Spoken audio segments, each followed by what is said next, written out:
Okay, obvious place to start. You've arrived at Cavelo, but be good to have a bit of a backstory as to how, the how did you get there story, if you like. Oh yeah, yeah, and I will try to keep it short because I tend to be pretty good with words here. But so I've actually been in the MSP VAR reseller channel for over 20 years now.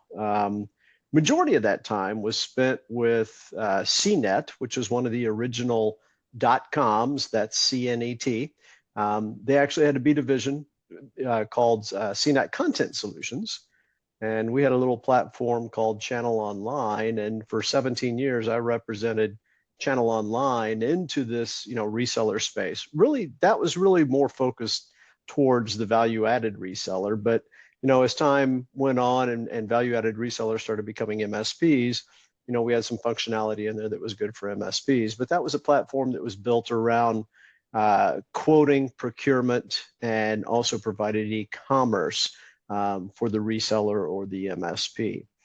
After that, they got bought by private equity. That's CNET Content Solutions did, and kind of changed the culture of the company. So while I was very happy doing what I was doing, things kind of changed, and found myself kind of looking. And I had some good friends of mine that I had met through the channel that owned a VoIP provider called GreenLink Networks. And they approached me and said, "Hey, it's time for you to come work for us." And, so I made that jump back in 2021, if I'm not mistaken, and was with them for a little while. Was having a great time, was channel manager for them, all of that good stuff. And then I got approached and offered an opportunity with DataStream Cyber Insurance, who was breaking into the MSP market, breaking into the channel.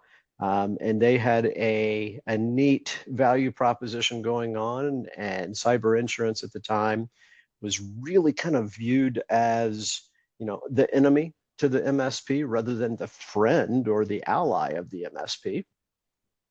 So I joined them and had a really good time with them, was channel chief, and then from DataStream, was recruited over to Infima, which is a fantastic company that does security awareness training. They've got a fantastic platform, all of that fun stuff. And then all of a sudden, during my tenure with DataStream and Infima, I had met the folks over at Cavelo and became friends with them, and was asked to become an advisor to them to kind of help help steer where they were going to make some of their channel appearances, the various events, because, hey, we all know we could probably be at, there's 365 days of the year. We could probably be at 360 events pretty easily. So, they wanted some help just trying to wade through the noise and figure out what are the best events. So I kind of advised them on that. And then as luck would have it, timing was right, and they wanted to pull me on board full time as their channel chief. So that happened in late January of this year. So, I'm about 3 weeks into it, and I'm still drinking through the fire hose, all that fun stuff. So be kind to me on this one. Yeah, don't worry, I will be that. I guess the next question to ask would be, obviously you've explained that you bumped into them beforehand as well as you knew them, but what were the particular pulls? Why were you excited, attracted to go and join them full time? It was really neat. I had first met Chris Shoemaker. He and I sat on a panel at an ASCII conference, and just had a good time with it and kind of became friends. And then we started bumping into each other at some of the various events that they would come to. And then he introduced me to Alex Cajellas, who heads up marketing, and then introduced me to James Minyaka, who's the CEO. And we all just hit it off really well. And next thing you know, I found myself just kind of hanging out with them at shows after hours and different things like that. And we all really got along very, very well. And During that time, I started learning what it was that they do and how they do it. And I kind of said, sounds like these guys are onto something. And then I talked with, you can't be in this channel for 20 plus years like me and not make friends with some MSPs and stuff like that. So I started talking to some MSPs and said, hey, what do you think about Cavelo? And I heard nothing but just glowing stories from everybody. So I was like, this is starting to look like this would be a good move for me. So that's kind of how it came about. Okay, and the title you have been given is Channel Chief. So what, in practical terms, what's your remit? Do you have a job description that's been given to you? Is it very much for you to decide what it is? Yeah, tell us what you think or you believe is your role going to be. Well, yeah, let's hope what I think my role is going to be and what they think my role is going to be matches, which I think it does. But, basically, look, this channel is a relationship channel, and you have to build trusted relationships with MSPs and MSSPs and value-added resellers. And luckily, throughout my career, I've been able to do that. So, I have quite a few relationships in place. So, really, what my goal here at Cavelo is to help Cavelo build those trusted relationships with the MSPs and the MSSPs.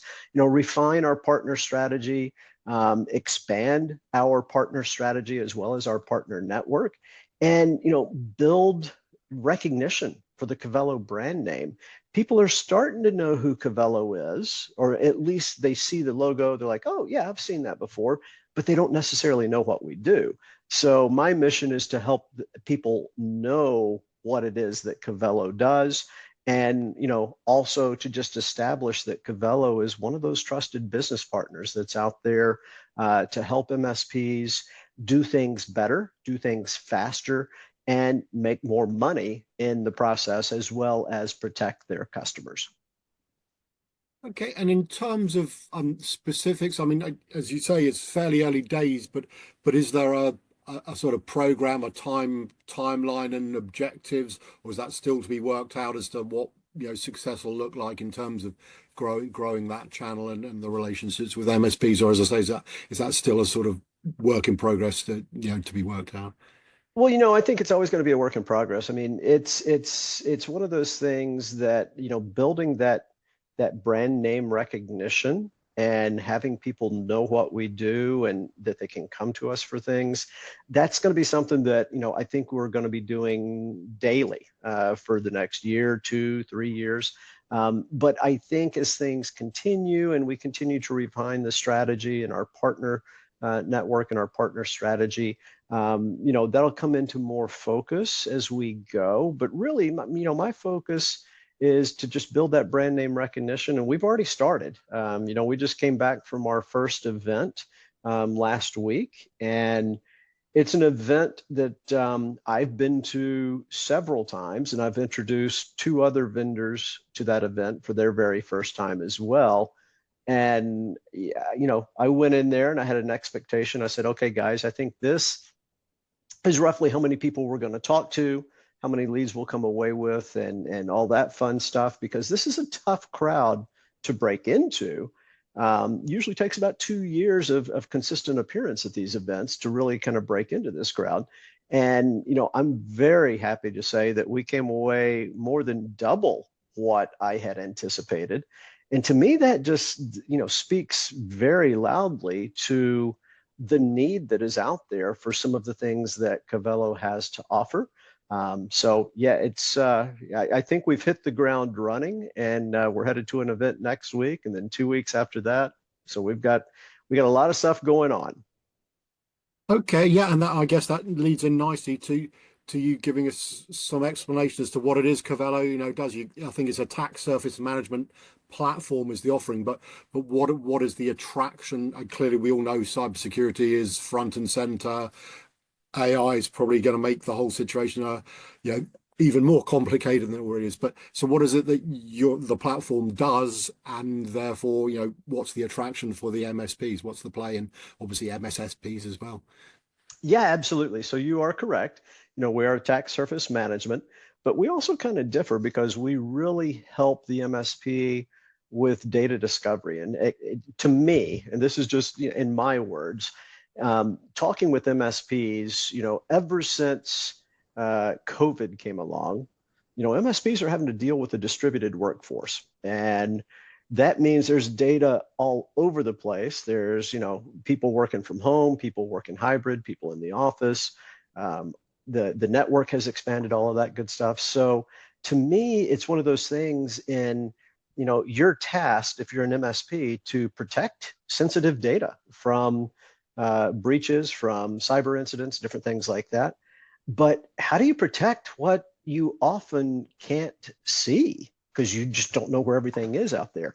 So our attack surface management platform really helps MSPs strengthen their ability and their customer cyber resilience, because we give them a way to go out there and find all of that data that they might not know existed, helps them discover various devices and assets that are on the network, both known and unknown, helps them inventory the data so they know where it is, helps them classify the data. It helps them with vulnerability management, identity access management. And what I mean by that is, okay, you found this data, but do you know who has access to it? Our platform will tell the MSP who's got access to what data, who has been accessing that data, and then helps them lock it down if need be. So, and we also do some things like we include information from IBM's cost of breach report, which helps them put real world dollars on what a particular cyber incident might cost a business. Helps them kind of put some dollar values against the data that they have, because each business is different. Helps them put dollar values against that, which really enables that MSP to kind of elevate themselves as not just the IT provider, but really kind of a trusted business advisor, because they're sitting there saying, okay, here's where your risks are, here's what it's worth, and here's how you mitigate those risks, and we're here to help you with all of that.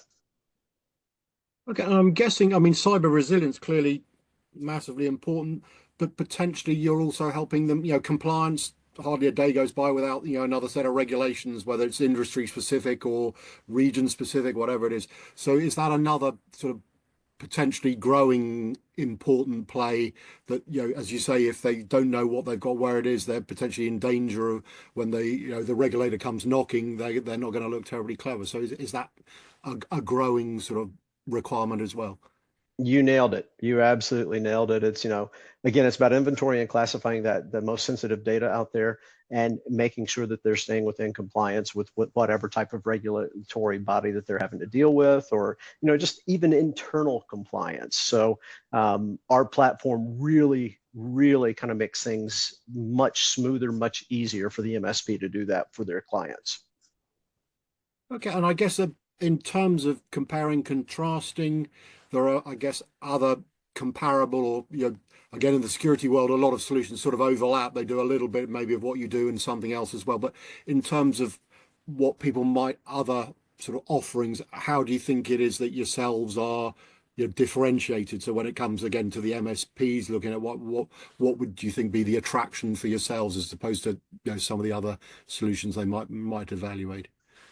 One of the things that, I've had conversations with James and some of our partners, and, our partners agree as well. We're providing enterprise level quality of a platform, yet we weren't built for enterprise and then adapted just for MSPs. We were built for the ground up for MSPs by a former MSP, but we're providing them with really high quality a very high quality platform that helps them identify the data at risk.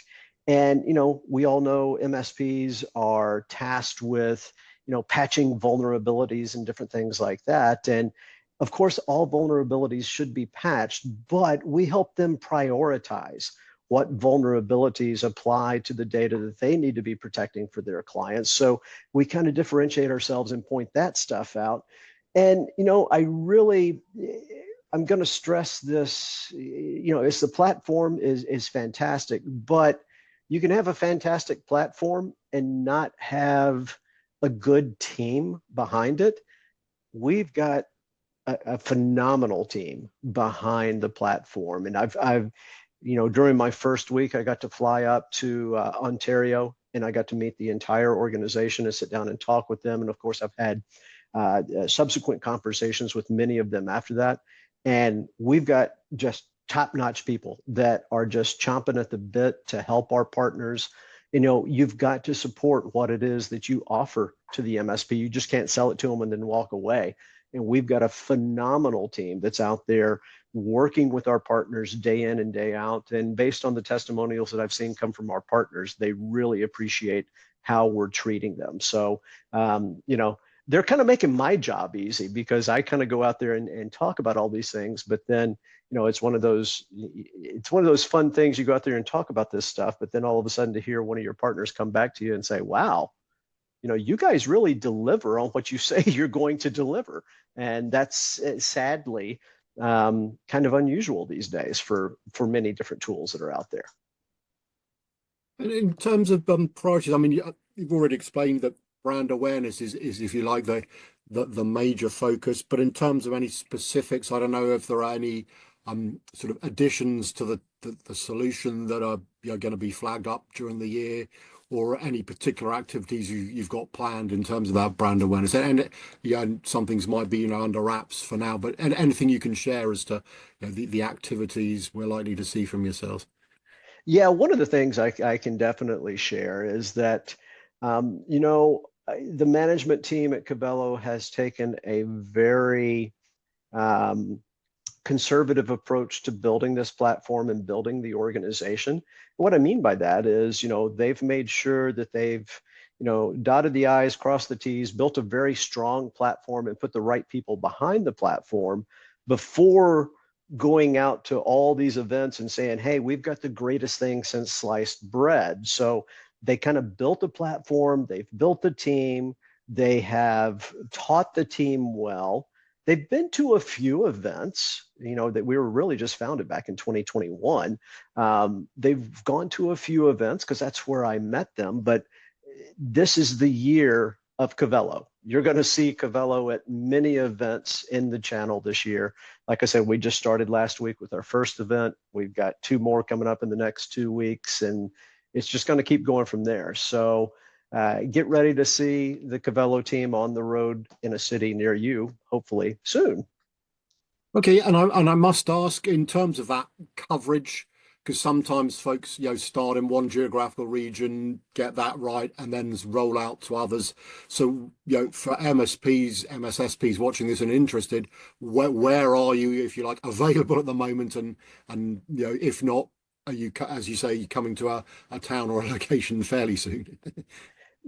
Yep. So right now, let me learn how to speak here. Primarily looking at North America. So most of the events that we're going to be going to are in the United States as well as Canada. But we will be found at all of the big events, such as ConnectWise Secure, ConnectWise Connect. We will also be participating quite a bit in Technology Marketing Toolkit, also known as Robin Robbins, within her organization, her little ecosystem, which is not a little ecosystem by any means. There's over 10,000 MSPs that are involved in that. So we're going to be doing those events. We're going to be doing some of the channel company events as well. You'll see us at GTIA, ChannelCon, the CCF networking thing. You'll see us at CanITCon. And we've got a lot more that we're looking at that we just haven't contracted quite yet. But you're going to see us somewhere probably between 20 and 30 events here in 2025 in North America. Okay, and again, I suspect you won't be able to give me sort of chapter and verse, but presumably the ambition is once America is up and running, or you've refined it to what you want it to be, that's then a model that you would like to transfer across to Europe, elsewhere, because there's big opportunities as well. Again, only being in here 3 weeks, Oh. I'm probably not really qualified to speak to that. However, I don't think it's out of the realm of possibility by Yep. any means. I think again, James and team have done a phenomenal job of kind of taking a conservative approach. I kind of call it, crawl, walk, run. Um, right now, I kind of see that we're, in a fast walk stage. And let's kind of get everything really well situated here with our North American MSPs. And by nature, I think some of these larger MSPs are international. So I think it just makes sense that you would probably see us at some point in time branch out internationally. Okay. I've asked a lot, and you've given me some great insights into what's going on. So, and so yeah, as you say, with not too much time under your belt. So, really appreciate what you've shared, Larry, and thank you very much for your time. Thank you. Thank you so much. I appreciate it. It's nice to talk with you. Thanks.